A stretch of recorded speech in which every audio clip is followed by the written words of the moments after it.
guys, welcome back sa ating channel. And please subscribe my channel para updated kayo sa mga videos na ating ilalabas. Balik dagat na ako kasi luminaw yung dagat at palapit na yung Pasko, kaya kuha muna kami ng panghanda para sa aming pang Pasko.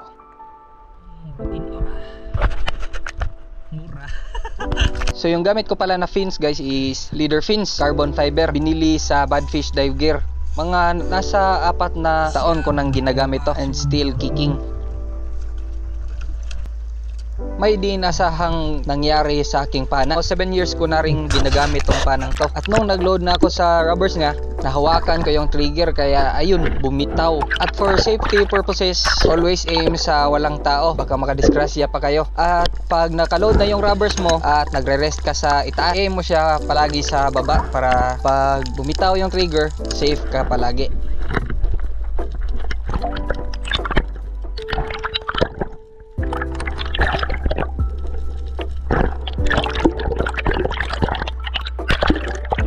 Kakatapos ko lang mag-load ng rubbers, ito, sumalubong rin yung mga kitong at nagpilin tayo ng isa para sure ball.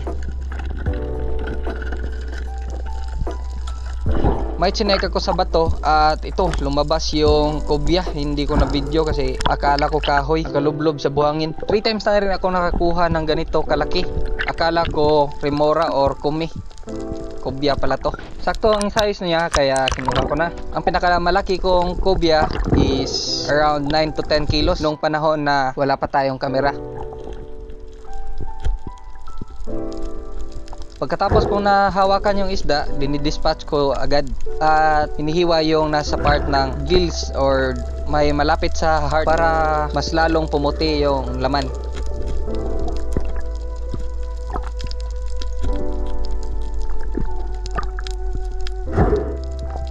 Nagdive ako ulit at doon tayo sa may buhangin na may mga bato-bato. Di ko inasahan, nandito yung paboritong isda ko.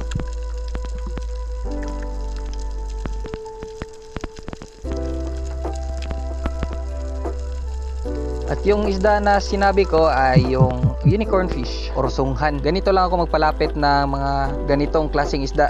Nagdusting ako, konting fish call at maghintay mag-broadside. Napalapit ko palagi yung isda na tinitira ko kasi naka single wrap lang yung pana ko. At nung tinira ko na, nasa buntot pala na tamaan pero barbecue.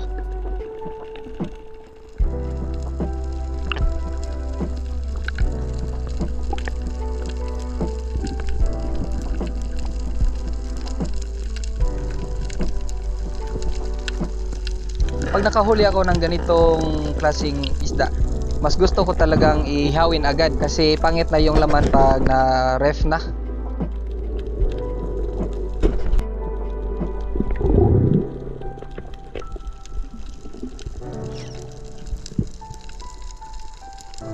Pagkalapag ko dito, nag-check ako sa mga bato at may nakita akong grouper. Kaso maliit lang pero mailap.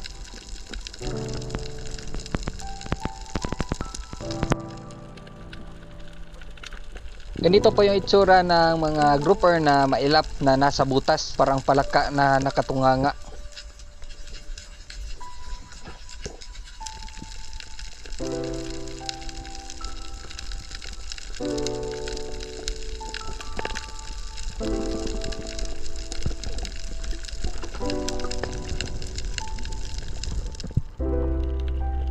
Pagkatapos nun, umuwi na ako. Medyo maginaw na yung dagat pero okay pa rin. May huli naman tayo.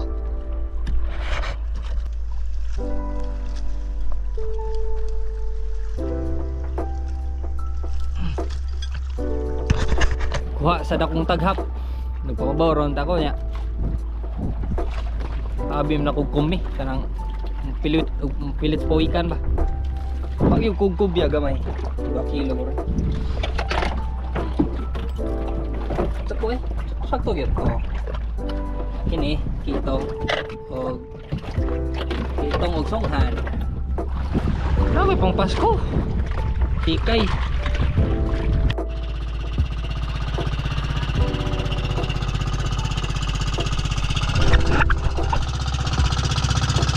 So kaloyan sa Ginoo, lagi tayo kuha karon sa kitong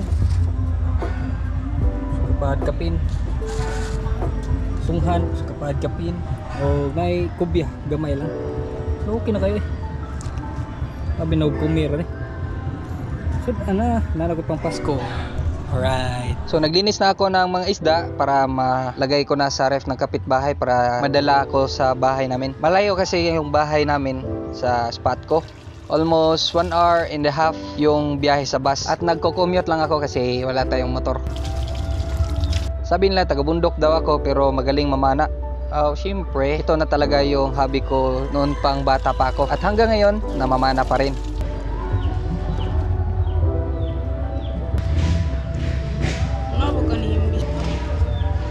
Hindi, pag primerong layat ako. Ano bus ka dyan? 12 kilos ko no? Kilapa niyo.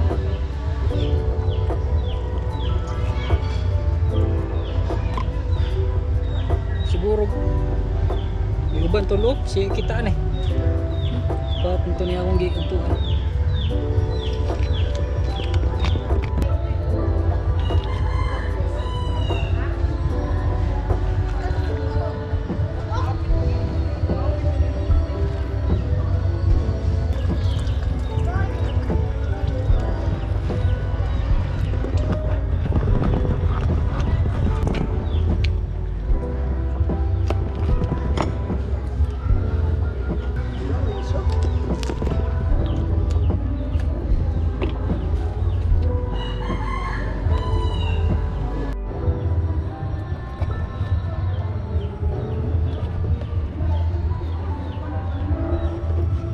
May garbage bag ako palagi sa bag ko para pasukan ng isda, ng mga wetsuit sa pag-uwi ko sa bahay na hindi mabasa yung bag ko.